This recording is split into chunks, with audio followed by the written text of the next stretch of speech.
Now that we are familiar with the basics of Cardano, we were able to construct and submit our first transaction.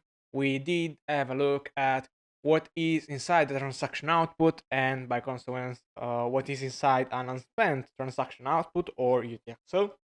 We also had a look at addresses, and we saw that we have different kind of addresses. We have addresses only for payment credential, we have addresses with payment and stake credential, and we also saw that we have addresses that are specific for scripts or smart contracts. So at this point, I think it is important to have a look at what are these scripts and how do we use scripts here on Cardano. So the main difference between Cardano scripts of any kind and other ecosystem is that we use scripts to restrict what a transaction can do. This may seem counterintuitive, but in reality, if you think about it, when you build a transaction, as we did here, we can really do anything in a transaction. Like there are no limits in what we can express on that transaction itself. So we can say, okay, I want to spend the funds of Bob and my funds. Of course, Bob needs to sign the transaction in order to spend his funds. But in principle, if Bob signs the transaction, there are no limits on what a transaction can do. And that means that there are no limits also as a peer-to-peer swap. All you need to do would be to have some input of yours and contact also your friend Bob, and that has the asset that you want to buy. And in the same transaction, you put whatever Bob asks, and Bob gives you the other asset. So you have both assets, asset A and asset B, in the same transaction as input, and then you just check that in the output you get the assets of the asset B of Bob, and Bob receives his asset that you are using to pay. So swaps are really simple. You don't even need, in theory, a smart contract. The smart contract, though, comes useful when you don't really know Bob or you don't even trust Bob. So what you can do with contracts on Cardano is impose rules on a transaction. So when you include a contract, a script of any kind, we will see that we have different kind of scripts. When you include a contract, what the contract is doing really is just having a look at the transaction as a whole and checking that it respects given rules. So as an example, you may have a script that says, I have two users that want to exchange a couple of assets. Let's say that Bob has one Bitcoin and I have 100 ADA, one wrap Bitcoin. In this case, is we are on Cardano. So let's say that I want to buy one Bitcoin for 100 ADA. Of course, that is not real price, but but Bob is okay with that.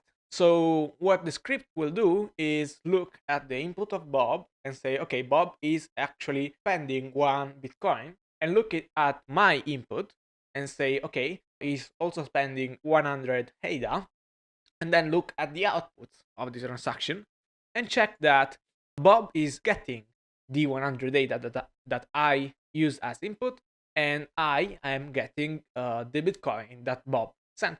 So in one transaction, we did a swap, and the script ensured that this was the case. So this is how you use scripts in general. We will see this, of course, also later. As I was saying, there are different kinds of scripts. We can see what kind of scripts do exist here on the plu-ts documentation, as always. And here we see that in order to construct a script, it expects 2 bytes. Also, as we can see here, it expects 2 arguments. The first argument being what kind of script, because we can have different kind of scripts, Cardano. And if you go look at the definition of this first argument that is expected, the type, it is just actually a union here. It can be either a native script or it can be a plu-ts script, well, with actually different versions. We will see the difference between the version, but usually you always want to go with the last, because everything that can be done in the previous one can be done in the latest one, but the opposite is not true. Sometimes you cannot do stuff that you could do with the latest one with the previous one. such as plu-ts v3 in this particular case has ZK capabilities that there are not present, or at least are not native to previous versions. And then there are native scripts, which are very, very simple scripts. They provide very simple capabilities. And if they suit your case, like if they cover what you need the script for, they impose very simple rules, but are quite efficient. In fact, you do not pay an additional fee if you are using a native script. Instead, if you use a plu-ts script, which is always Turing complete, so you can extract really anything with the plu-ts script, it will incur usually in a somewhat higher fees. So we'll see both kinds of scripts in the future videos, but this tangent was just to say that we have different kinds of scripts and we have to specify it when we are building a script instance. And then the second arguments are the bytes of the serialized script, so that, well, of course, those bytes can be used by the node to understand what logic to run. When we build our script instance using the script constructor, we then have access to a bunch of methods and properties. The most important property for us will likely be the hash property. This gives us the script hash, and it is important because using the script hash we can build the payment credential in this case, but also the stake credential if needed, using credential.script.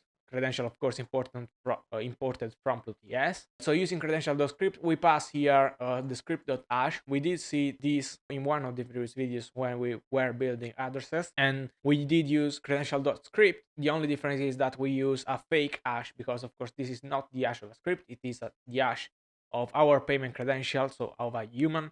We did use this only to show that we can have different addresses. But actually, if you want, of course, the address of a script, you will need to use the hash of the script. And so the hash property will give you what you're looking for. So this is how you would build the most simple script address given your script. And this is how you include it then. So since scripts can have addresses, of course, they can also have funds. And we will see how those funds are managed in the very next video, where we will start to have a look at how to use, well, first in the very next video, native scripts, which are very simple as before, and in the video after that we'll have a look also at plu-ts scripts, which are probably the most interesting one, being Turing complete.